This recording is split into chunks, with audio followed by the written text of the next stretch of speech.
Buenos días, alumnos de cuarto de secundaria. Bienvenidos a la clase de Ciencias Sociales. En esta clase de esta sexta semana, ¿sí?, vamos a ver un tema de historia universal. Si bien es cierto, hemos llegado hasta acá con lo que es correspondiente a historia del Perú, vamos a poner un alto y vamos a retraer un poco el tiempo y vayamos a hechos importantes que marcaron la historia del mundo y que a partir de ahí muchas de distintas situaciones internacionales son desencadenadas. ¿De qué estamos hablando? Estamos hablando precisamente de la independencia de los Estados Unidos, ¿sí?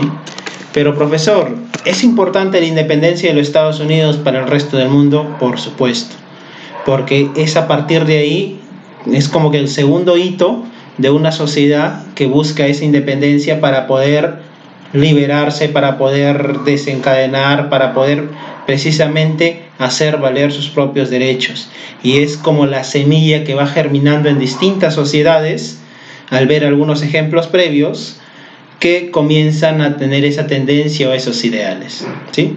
Pero en esta clase vamos a ver dos cosas. Para entender bien la independencia de los Estados Unidos, primero tenemos que entender qué eran los Estados Unidos en ese entonces y cuáles fueron las causas para que se dé esta lucha por la independencia, ¿sí? Entonces, entendamos bien en claro. Los Estados Unidos de Norteamérica, en ese entonces, en el siglo XVIII, no existía como tal, sino eran grupos de colonias, ¿sí?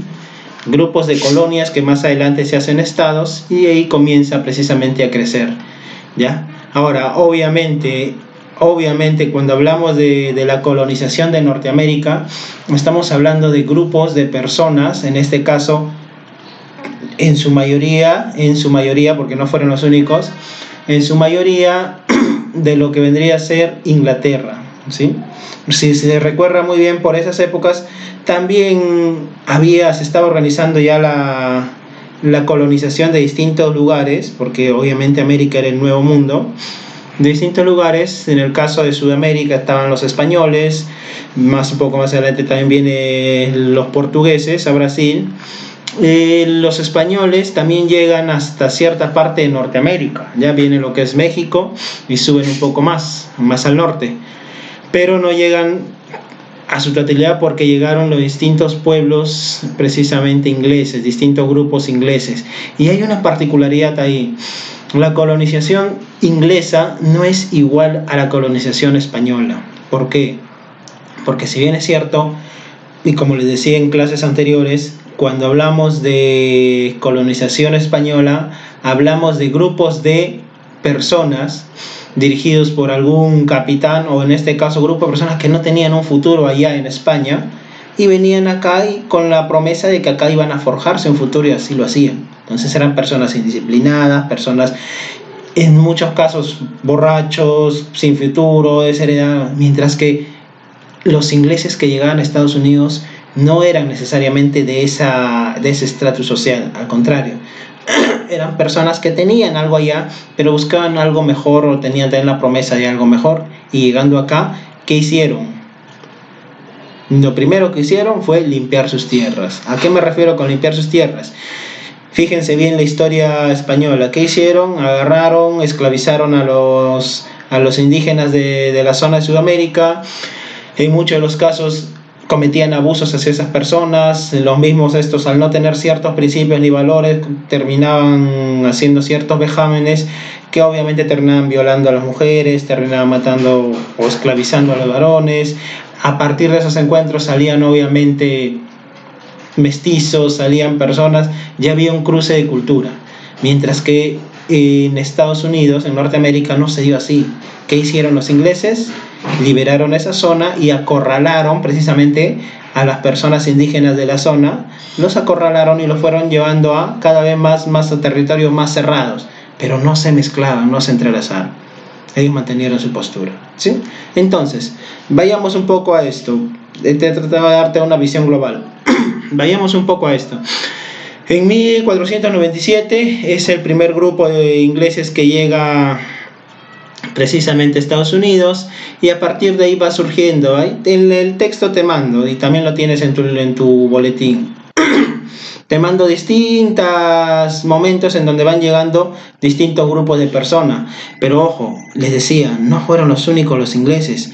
También había otra potencia enemiga de Inglaterra que quería expandirse por aquí. ¿Quiénes fueron? Obviamente los franceses. Inglaterra llegó a colonizar casi toda la costa que da hacia el Océano Pacífico, mientras que Francia se va por el lado del Océano Atlántico. Entonces, lo que hoy es Canadá, en algún momento, parte de lo que es Canadá, estuvo las colonias francesas. Y las colonias inglesas estuvo en lo que ahora es, bueno, Estados Unidos, pero que dan hacia el mar Atlántico, ¿sí? Obviamente, Francia llega muchos años después de que Inglaterra llegó acá, por lo menos 20, 30 años después, ¿sí? Muy bien, te pongo también un mapa para que puedas ver, para que puedas visualizar, y ahí te digo un poco cómo se fue dando la historia, ¿no? Cómo se fue dando, poco a poco se fue formando un pueblo, otros pueblos, colonias, distintas colonias, y al final se van a convertir en pequeños estados, que van a tener obviamente una persona que los representa, y fue curioso porque precisamente comenzó a crecer rápidamente. Uno, porque la tierra era rica, porque había muchos recursos naturales. Entonces las colonias comenzaron a crecer, el comercio empezó a hacer. ¿Recuerdan que en ese tiempo qué era? Ganadería, qué era agricultura y minería?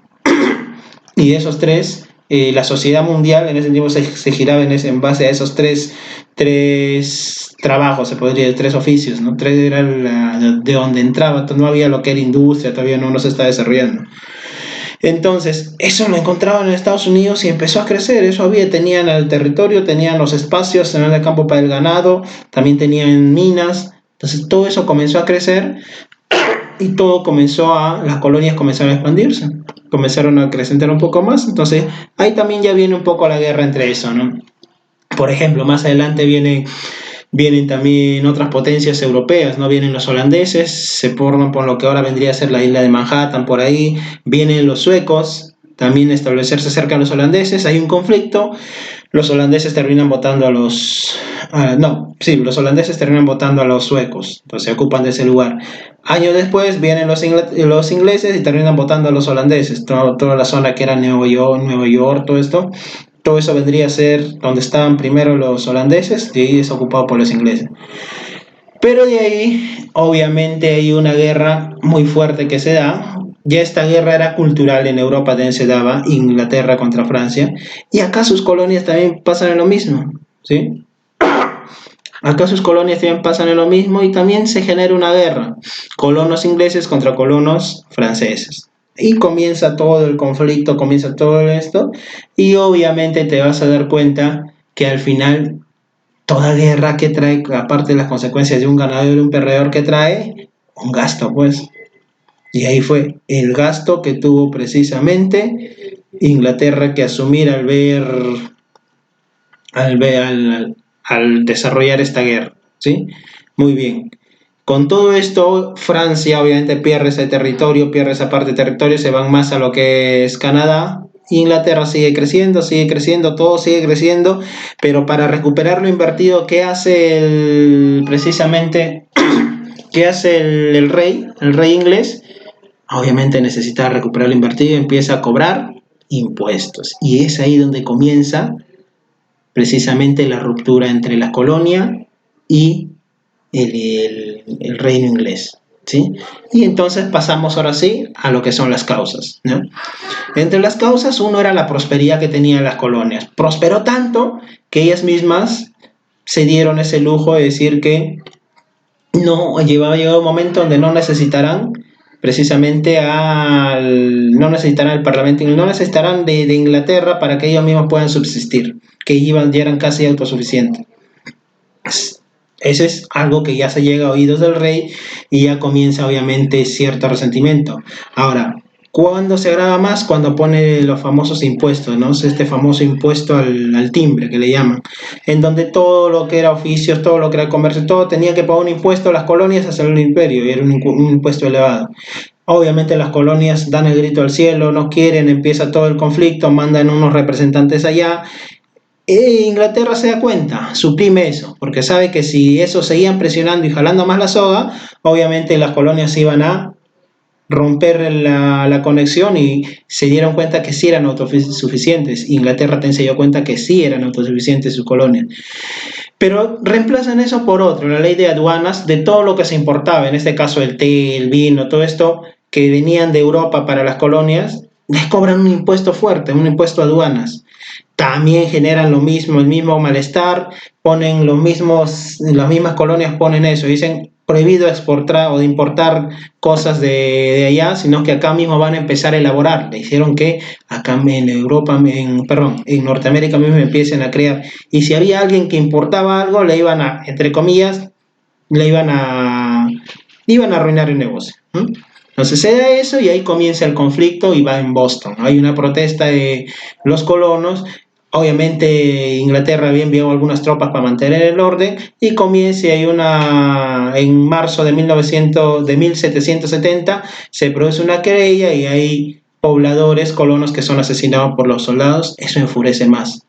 ¿Qué hacen muchos colonos? Van a algunos de los barcos que estaban en el puerto con todas estas mercancías, son asaltados, son botados toda su mercadería, otros barcos tienen que regresarse y es a partir de ahí que comienza el conflicto, ¿sí? Y por eso la siguiente clase vamos a explicar detalladamente cómo se da este conflicto y cuál es el desenlace, que ya saben que es precisamente la libertad o la independencia de lo que vendría a ser, lo que podría formarse los Estados Unidos. ¿Qué van a hacer acá como actividad a desarrollar? Tienen algunas actividades propias, hay 4 preguntas en base a lo que se van a ir leyendo. Hay algunas preguntas que son también para marcar, 5, verdadero o falso, igual, todo es en base a la lectura y 2 para completar. ¿Sí? Y al final el trabajo más fuerte que sí van a hacer acá es una línea de tiempo. Ojo, y aquí sí quiero que lo tengas bien en claro. Es una línea de tiempo que no va a ser concluida en esta clase. Como esta es la primera parte de este tema, tú vas a elaborar tu línea de tiempo, pero no le pongas la flechita de final, ¿ya? Porque me elaboras una línea de tiempo que era creativa, obviamente, ¿sí? Ordenando los hechos cronológicamente y le vas a poner, obviamente, como para que pueda completarse en la siguiente clase, ¿sí? Con el tema propiamente ya de la independencia, ¿ya? Y aparte te voy a pedir que ilustres el tema que acabamos de ver. Trata de buscar en internet o busca en la información que tengas, costumbres, formas de vestir, distintos detalles de la sociedad y de la época, ¿ya? Ya te digo por qué, tengo los dibujos ahí que en la siguiente clase vamos a usar, ¿sí? Ojo, indicaciones, no se olviden de las evidencias al correo nuevo, por favor, del correo antiguo está ya relanzando, está al tope, probablemente les rebote, porque ya llegó a su tope. A este correo nuevo, jc.rodriguesl2020 @gmail.com, ¿sí? Por favor, envíenme a ese correo las evidencias, cualquier duda, el número de celular. Nos vemos, muchachos, hasta la siguiente clase.